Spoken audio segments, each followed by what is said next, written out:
Copyright disclaimer under Section 107 of the Copyright Act 1976. Allowance is made for fair use for purposes such as criticism, comment, news reporting, scholarship, and research. Fair use is a use permitted by copyright statute that might otherwise be infringing. Nonprofit, educational, or personal use tips the balance in favor of fair use. Thank you. Now enjoy the show. Hey, what's up, y'all? Thanks for tuning in to another episode of RAERAEs Review. This time it's Real Housewives of Potomac, Season 9, Episode 2. There's some jish going on, Gizzhell always causing drama, child. And Ashley is just, keeping drama going, co-signing Gizzhell's bull. But, it's pretty honoring when it comes to her dad in this episode. And it's always sad when there's a loss, no matter who they're related to. But did I say thanks for tuning in? Please like, comment, subscribe, and share if you haven't already. And we're going to start with Mia running away and crying. Now, the last episode, which was the premiere episode of Season 9, Gizzhell and Karen was really getting into Mia's behind about how they were treating their family dysfunction, specific to putting the kids on Front Street, and specifically speaking to the parentage of her son. And then Gizzhell mentioned that G went on TMZ. And, of course, the show caught it. It was just real trifling, if you ask me. But, all this was pretty much, now this is my opinion. I could be wrong. I don't think I am. But I feel like Mia and G and Ink putting all this on Front Street to secure some income, considering the great income that G was getting is no longer. So, Mia's about her money. Mia got with G because he can provide financially. They started a family, which makes it even greater. We all know the whole, 1-2 punch with the cheering, having 2 kids is what gold diggers do. But, it still doesn't make it it doesn't make it feel better because Mia's feelings were hurt. Or maybe she was, just playing up the role. Anywho, so some of her, best buds went to the bathroom to see about her. And pretty much, like I said, Gizzhell brings up G on TMZ and so Mia comes back and she's feeling a little better. She, collected herself, stopped crying and carrying on, fixed her makeup. And Gizzhell continues to give out these hats because it's a hat party. What's she call it? Let me look at my notes, child, from last time. Now, what did Gizzhell call that hat party? A attitude? What did she call it, y'all? Shoot, put it in the comments. Let me see if I can get it in my notes. Attitude, there we go. Attitude party. So she gives Wendy a bucket hat. She gives herself a hat called the Queen. Girl, bye. Then she gives derby hats to the new housewife, Stacy. Did she give one to Jessie too? I think Jessie is a friend of Mia's, but I didn't think she was a part of the show, really. Is she a friend of the show? I gotta figure that out. Anywho, what else happened at the thing? So, both Karen and Gizzhell apologizes to Mia. They definitely meant what they said, but they didn't want Mia to start crying. I'm like, dang, that's kind of messed up. But anywho, it is this that type of show, child. Who these heifers? Real heifers of Potomac is a trip, ain't it? Next, we got Gizzhell and Wendy having lunch because at the party, Gizzhell announced that she would like to have lunch with Wendy so they can, see what's up. So they're having lunch, and pretty much Gizzhell laid it out that she wasn't appreciative of how Wendy read her for filth. And Wendy was like, well, I can receive that.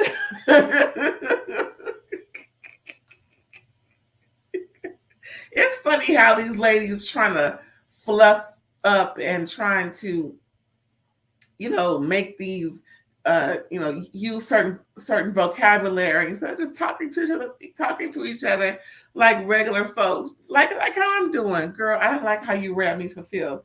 Instead, Gizzhell said, I did not appreciate, how you approached the situation when you came to tell me how much you didn't appreciate my behavior.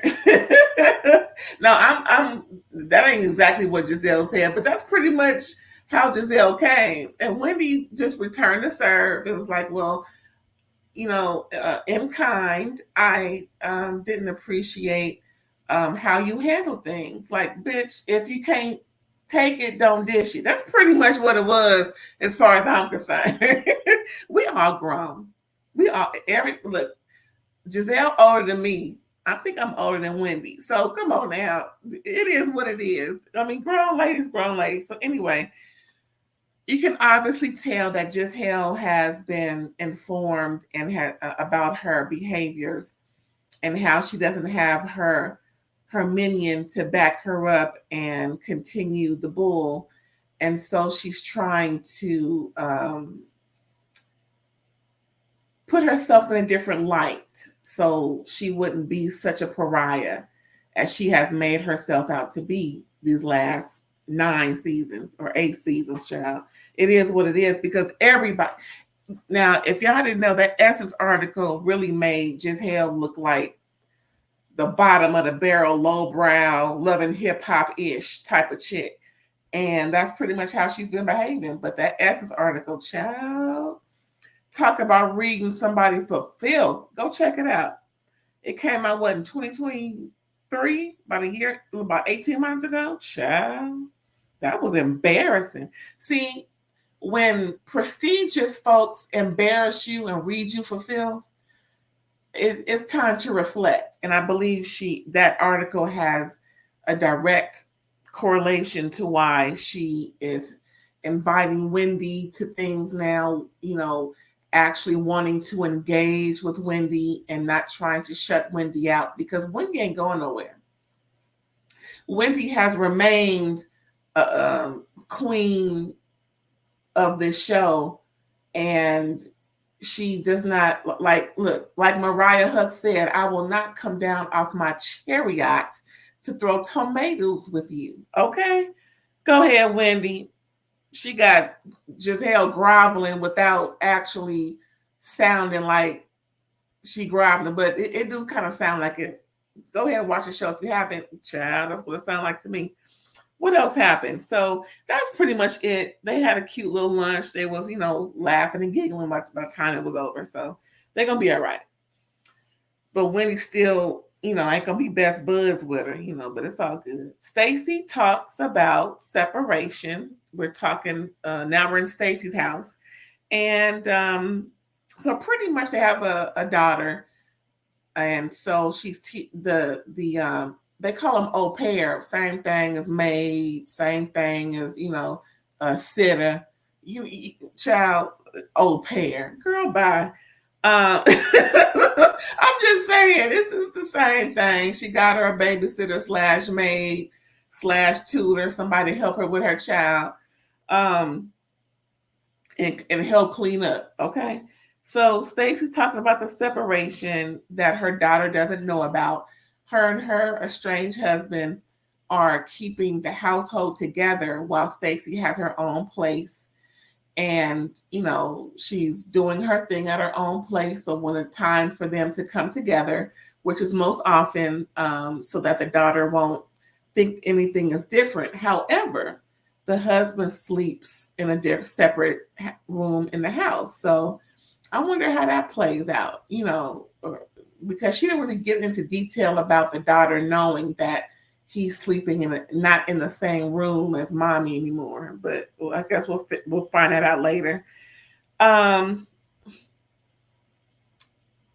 the daughter's learning Spanish because the au pair has a Spanish native tongue, and the daughter's going to be trilingual at least, which is great.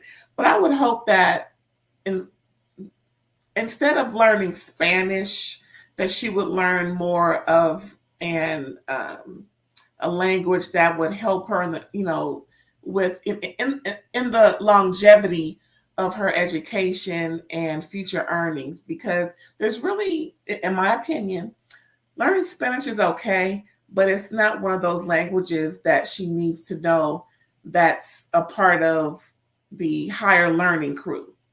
Like maybe Japanese, Chinese, Mandarin, French, maybe a little Russian, something, or maybe some, what's that language over there in the Middle East? Child, I don't know. Whatever that is over there, somewhere where, because it really sounds like, or it really sounds like her parents are setting her up for a certain type of future that doesn't involve Spanish speaking, if you know what I mean. Again, no shade, but in my opinion, I think she should learn a language that deals with a better economic, financial outcome later on in life, because those languages, are in charge of the money. You know what I'm saying? And her parents look like they want her to be somewhere around somebody who's in charge or around the money. But because that's pretty much how I did mine. That's why I've been thinking like this for a while. I learned Spanish. I have 3 years of Spanish speaking experience, but it didn't do me anything. It was, it's cute. I understand if I go down south and it's all good. I'm protected, but I had my kid learn Japanese. He really was into it. And so I was like, cool, go ahead. I taught him some Spanish stuff. So he's a little trilingual like her daughter, but he knows Japanese well. So, and he's grown now. So big ups to him, and big ups to Stacy. Anyway, so next we got Karen. She has Karen over. Karen brings some flowers and is asking her how she's doing. And Karen has a man named Greg, and they're building a house together, but she's waiting for the ring. She's like, I'm like, girl, what you doing building? Who paying for this? Like, girl, something happen. What's gonna happen to this house? It's too many issues. Now, of course, if she got her paperwork in order, that's fine, as long as she's protected. But I don't think doing all this future stuff, building a house and joining accounts and whatnot, and you don't even have a ring yet. Girl, slow down, child. I don't know. Before this season's over, I hope that they are engaged and or almost married, because that's a big, big, big step, especially out that way, because the house they building ain't cheap. So pretty much Keirna is giving Gizzhell and Ashley's partnership the ghetto read because of what happened to her at the last event. She wasn't invited by Gizzhell for this event, but Karen made it known that she should be invited. So we'll see what happens, right? But Karen looks cute. She's very pretty. Next, we got Ashley over at Stacy's, and they're talking about their children being biracial, triracial, and everything. What was interesting and what was confirmed was that Ashley's sons know themselves to be Caucasian. And because the only African Americans that they are around are her family. And there's no mention of any kids that they play with that are African American. So the schooling or their environment is 90 whatever percent a Caucasian environment, because that's the way her and Michael agreed to, which is, like I said, I knew that would be happening because certain types of how do you say, and this is my opinion, certain types of Black-ish folks who can pass or who live their lives not, more on their Caucasian side tend to, have that company, like Brian from Real Housewives of New York City. It's obvious, Sai also, I think she's a little Spanish, but then again, I could be mistaken. But I'm just noticing that these women that I see on television, when they can pass or they have a lot of Caucasian friends, they tend to live in a Caucasian world per se, and not really delve into their African American history or make it known to those around them, you know, like more of a brown skinned person who pretty much has no choice, if that makes sense. But yeah, Ashley was asking, Stacy was asking Ashley, how does she move and how does she navigate within her, marital situation? And what was crazy was Ashley says that she has pretty much every right to go out there and sow her wild oats. And Stacy said that she has a man and she's in love with him. He's a devout Christian and they're celibate until marriage. And I'm just like, Ashley, why are you pressing upon this woman to go out there and be a hoe like you? Girl, don't. Ashley, calm down, girl, calm it down. Next, we got Karen visits Gizzhell and her Bethesda home, talking about Wendy and their lunch. Everything seems positive, and Karen's happy about that. And Karen mentions how Jacqueline, she's leaving Jacqueline on red because of her comments at the hat/birthday luncheon that Gizzhell had for Karen. I don't blame her, because I'm surprised Karen didn't mention the other comment she made about her being drunk when she called her. I wonder, is she holding that or did she really not know at that time? But luckily, Gizzhell has no issues with Keirna. She just couldn't invite her this time because of the number of seating. But Gizzhell promises to invite her at the next issue, to the next function. That habitat thing, she could invite her to, but it wasn't any slight to her. She doesn't hold any ill feelings because of the fight that happened at the GNA event with that Sesame Street copycat chick. So Karen receives so pretty much Karen is receiving a Fem Power Award, and it's on the same day as Gizzhell's event. And Karen texts everybody to come to her award ceremony and says transportation will be available to take them to Gizzhell's event.